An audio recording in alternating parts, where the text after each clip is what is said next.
Olá, caríssimos irmãos e irmãs, sejam bem-vindos a mais um áudio da Liturgia da Palavra deste domingo, dia 5 de julho de 2020, cor litúrgica verde, 14ª semana, 14º domingo do tempo comum, entrando para a 14ª semana do tempo comum também.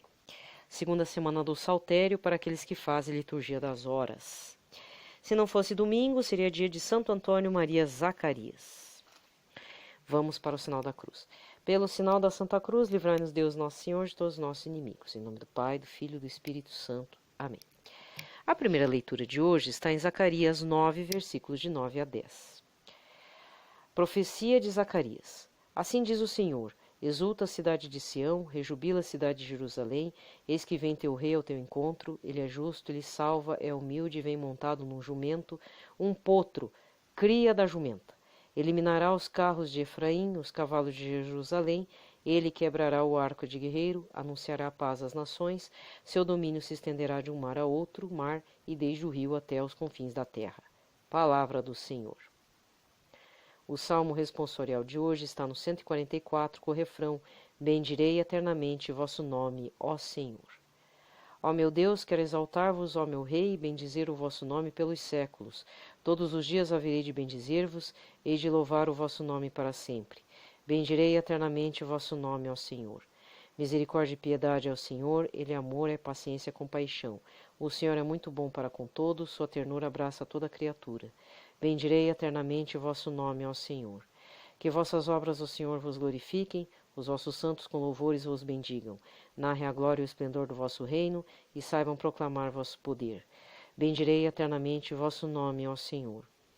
O Senhor é amor fiel em sua palavra, é santidade em toda a obra que ele faz. Ele sustenta todo aquele que vacila e levanta todo aquele que tombou. Bendirei eternamente o vosso nome, ó Senhor.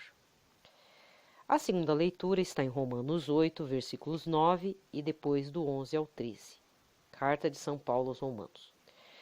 Irmãos, vós não viveis segundo a carne, mas segundo o Espírito, se realmente o Espírito de Deus mora em vós. Se alguém não tem o Espírito de Cristo, não pertence a Cristo. Se o Espírito daquele que ressuscitou Jesus dentre os mortos mora em vós, então aquele que ressuscitou Jesus Cristo dentre os mortos vivificará também vossos corpos mortais por meio do seu Espírito que mora em vós. Portanto, irmãos, temos uma dívida, mas não para com a carne, para vivermos segundo a carne. Pois se viverdes segundo a carne, morrereis. Mas se pelo Espírito matardes o procedimento carnal, então vivereis. Palavra do Senhor. O evangelho de hoje está em Mateus 11, versículos 25 a 30.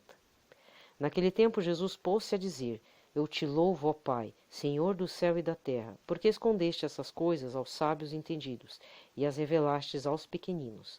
Sim, Pai, porque assim foi do teu agrado. Tudo me foi entregue por meu Pai, e ninguém conhece o Pai, e ninguém conhece o Filho, senão o Pai, e ninguém conhece o Pai, senão o Filho, e aquele a quem o Filho quiser revelar. Vinde a mim todos vós, que estáis cansados e fatigados sob o peso dos vossos fardos, e eu vos darei descanso. Tomai sobre vós o meu jugo e aprendei de mim, porque sou manso e humilde de coração, e vós encontrareis descanso, pois meu jugo é suave e o meu fardo é leve. Palavra da salvação. Aqui termina a liturgia da palavra, e eu sugiro que também nós façamos a leitura do livro do profeta Zacarias, tá? Aliás,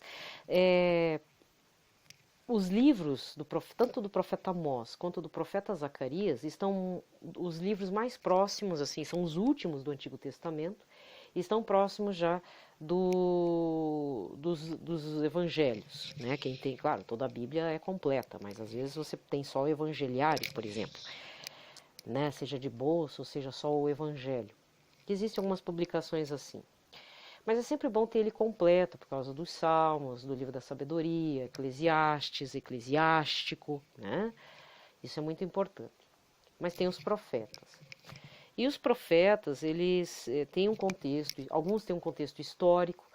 Jonas, apesar de ser considerado profeta, ele é uma leitura um pouco alegórica, assim, né? E é interessante você ter outras traduções. Então, de repente, tem um da CNBB, né, que tem a parte de introdução de cada livro, a Bíblia de Jerusalém lá para o futuro, e também a Bíblia da Ave Maria, que não tem essa parte da introdução assim tão trabalhada, mas o forte da Ave Maria são as notas de rodapé, tá? É muito importante. Fora que a tradução é boa também, que é dos padres, eu falo irmãos, mas são padres claretianos. Bem, eu falei bastante no momento oracional, logicamente falando mais a respeito de Nossa Senhora Rosa, eu falo né, mas é Nossa Senhora Rosa Mística, é um título que ela, nesse caso, ela quer ser identificada. Mas não tem nada de místico, na realidade ela faz sempre uma referência às aparições de Fátima e a outras aparições já aprovadas pelo Vaticano. Infelizmente ainda não foi aprovada essa aparição, mas existe uma devoção muito forte na Itália e ultrapassou os limites internacionais, né? Tanto é que existem muitas devoções com o título de Nossa Senhora Rosa Mística, tá? Mas não tem nada de místico, não pense que é uma coisa esotérica, não. É só fazer um aprofundamento dessa aparição para você entender isso. Outra coisa, por que fazer essa devoção? Dia 13 de julho é a data de festa de Nossa Senhora Rosa Mística, que coincidentemente cai num dia 13, que também é um dia de uma das aparições de Nossa Senhora de Fátima. E essa aparição de Nossa Senhora da Rosa Mística, ela tem assim algo que une com a aparição de Nossa Senhora de Fátima, devido a algumas situações que corroboram a isso, mas que eu aí vou deixar para você ouvir o áudio, né? Se você não quiser. Mas assim, você não é obrigado a ouvir o áudio. Você pode procurar maiores detalhes, tá? Sobre essa devoção. Muitas coisas eu consegui num site chamado coraçãosacerdotal.wordpress.com ou derradeirasgraças.com.br. Não conheço nenhum livro que trate dessa aparição, a não ser provavelmente em língua italiana, né? Se você lê o italiano, procure lá, algum livro lá na livraria da Itália, que deve ter, certo? E é bem interessante. As aparições não terminam em 47, elas acontecem esporadicamente nos anos subsequentes até a década de 70. Já na década de 70, muito próximo da data da aparição de Nossa Senhora de Akita, no Japão, que essa sim é aprovada pelo Vaticano e eu sugiro que você vá correr atrás também para saber. Porque recentemente a interlocutora, né, a freira japonesa, recebeu uma última mensagem que ela ficou meio assim preocupada se tinha que falar para o mundo, até que chegou um ponto que precisou revelar. E ela revelou acho que foi em dezembro do ano passado, mas ela já havia recebido a mensagem de Nossa Senhora de Akita algum tempo atrás, antes de dezembro, e dizia que era necessário muitos terços orados, muito jejum, aliás, um terço penitenciado, não sei se era para fazer de joelhos em jejum, alguma coisa assim, que ela pediu para essa freira, porque a humanidade passaria por uma tribulação muito grande em 2020. Aí, engraçado, né, que o site que eu vi isso falava, tipo, tava dando um tirozinho a esmo nos resultados do Sínodo da Amazônia. Mas nós bem sabemos que não tem nada a ver com isso. Pode até sido no sentido espiritual da coisa, mas não foi isso, né? Não vejo correlação do coronavírus com o sínodo da Amazônia, mas em todos os casos, se você quiser, sei lá, conjecturar, né? Talvez, como diz, cada pisada de bola já foi mais um motivo para a coisa florescer, né? Que é o coronavírus. Como dizem alguns padres. Também 2 carnavais seguidos, o povo lá já sai tudo pelado e ainda fica fazendo blasfêmia com as imagens de Jesus e Nossa Senhora, né? Fora esse monte de obras de arte aí que fizeram, tipo, tá louco, um desrespeito com as imagens sacras. Que mais? Um monte de coisa que nós já sabemos, né? Que já não é de hoje. Excesso de aborto, esse monte de coisa arada que tem acontecido, um monte de polemicosas por aí, e deu no que deu, né?